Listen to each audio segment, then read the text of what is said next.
ఎలా పెట్టగలుగుతాడు? ప్రజలకు ప్రభుత్వం తప్పనిసరిగా బాధ్యతాయుతంగా చేయాల్సిన మంచి ఎప్పుడు జరుగుతుంది, ఎలా జరుగుతుంది? ఉద్యోగస్తులకు 36,000 కోట్లు బకాయిలు ఇప్పటికే.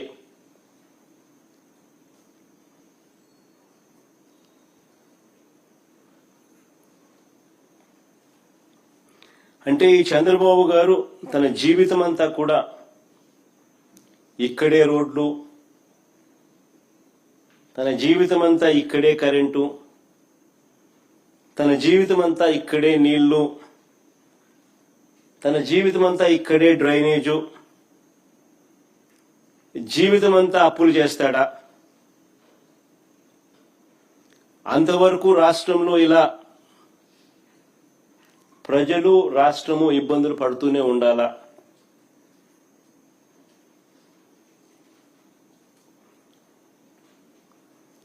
ఇలాంటి పరిస్థితుల్లో చంద్రబాబు చెప్పిన 1,00,000 ఎకరాల అమరావతి ఎప్పటికి పూర్తవుతుంది? 2,00,000 కోట్లు పెట్టే స్తోమత మనకు ఉందా? ప్రతి ఒక్కరు ఆలోచన చేయాలి ఈ విషయాలన్నీ కూడా. ఎందుకనంటే బుడిదేయడం సులభం, కానీ ప్రాక్టికల్గా ఆలోచనలు అన్నది ఒక లీడర్గా, ఒక స్టేట్స్మెన్గా చేయాల్సిన ధర్మం నాయకులపై ఉంటుంది. ఈ ప్రశ్నలన్నీ కూడా అడుగుతున్నారని అసెంబ్లీలో తీర్మానం అంటూ, అది కూడా కౌన్సిల్ను పిలవకుండా, తానేదో గొప్పగా సాధించినట్లుగా ప్రజలను పూర్తిగా మభ్యపెడుతూ తాను చేసే స్కాములకు స్టాంప్ వేసుకునే కార్యక్రమం, డైవర్ట్ చేసే కార్యక్రమాన్ని మాత్రమే వాడుకుంటున్నారు. అమరావతి, నిజంగా అమరావతిలో జరిగిన స్కాముల గురించి కొన్ని ఉదాహరణలు చెప్తాను నేను. అమరావతిలో టెండర్లు ఒక్కసారి గమనిస్తే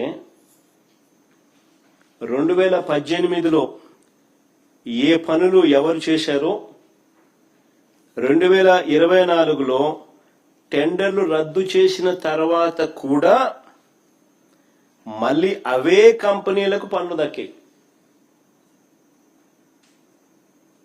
ఇది నిజంగా గవర్నర్ గమనించాలి.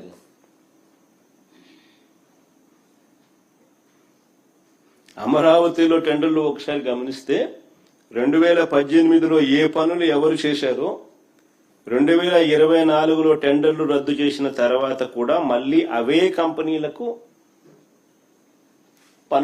అవే పనులు దక్కే.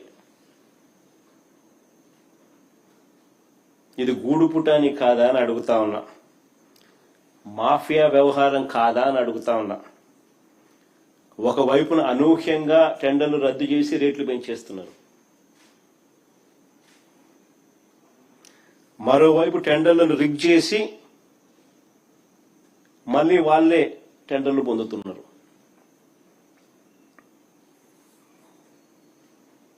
ఇంకా ఆశ్చర్యం ఏమిటో తెలుసా? ల్యాండ్ ఫ్రీ, ఇసుక ఫ్రీ, కరెంటు ఛార్జీల్లో రాయితీలు, జిఎస్టీ మినహాయింపు, సీనరేజ్ మినహాయింపు, ఎన్ఏసి మినహాయింపులు, ఇవన్నీ రాయితీలే. ఇవన్నీ ఉన్నా సరే స్క్వేర్ ఫీట్కు 11,000 నుంచి 14,000 రూపాయలు.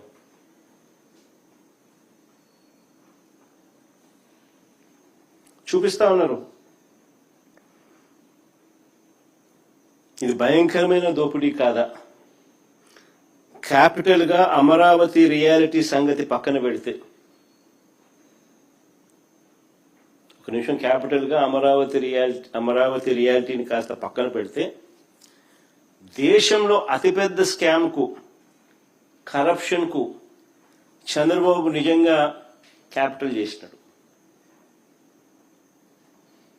ప్రజల క్యాపిటల్ కదా దేవుడు ఎరుగు, స్కాముల క్యాపిటల్ మాత్రం ఖచ్చితంగా అమరావతిని చేసినాడు చంద్రబాబు. ఒక పెద్ద ఆర్గనైజ్డ్ కరప్షన్ జరుగుతూ ఉంది. ఇప్పుడు మీరే గమనించండి, బెంగళూరుకు వెళ్ళినా, చెన్నైకి వెళ్ళినా, హైదరాబాద్లో ఇటువంటి ఏ మహానగరాల్లో చూసినా కూడా 5 స్టార్ సదుపాయాలతో కట్టిన చోట రెసిడెన్షియల్ ఫ్లాట్స్, 5 స్టార్ లాబీసు, 5 స్టార్ సదుపాయాలతో కట్టిన చోట కూడా కాస్ట్ పర్ ఎస్ఎఫ్టీ అయ్యే ఖర్చు కట్టడానికి 4,500 రూపాయలు మించదు. కానీ ఇక్కడ మాత్రం అమరావతిలో మాత్రం 11,000 నుంచి 14,000 రూపాయలు చూపుతా ఉన్నారు.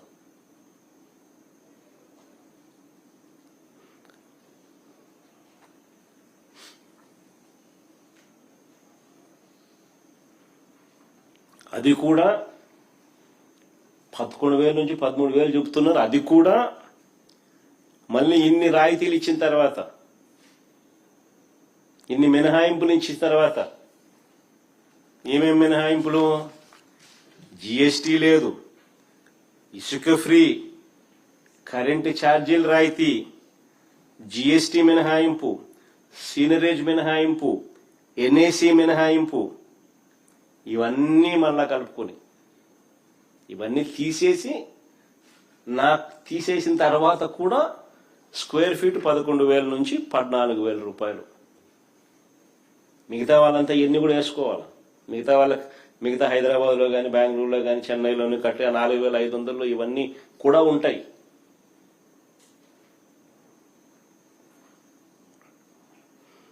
ఉదాహరణకు నేను చెప్తా ఉన్నాను. ఉదాహరణకు చంద్రబాబు కట్టాలనుకుంటున్న 5 టవర్లు,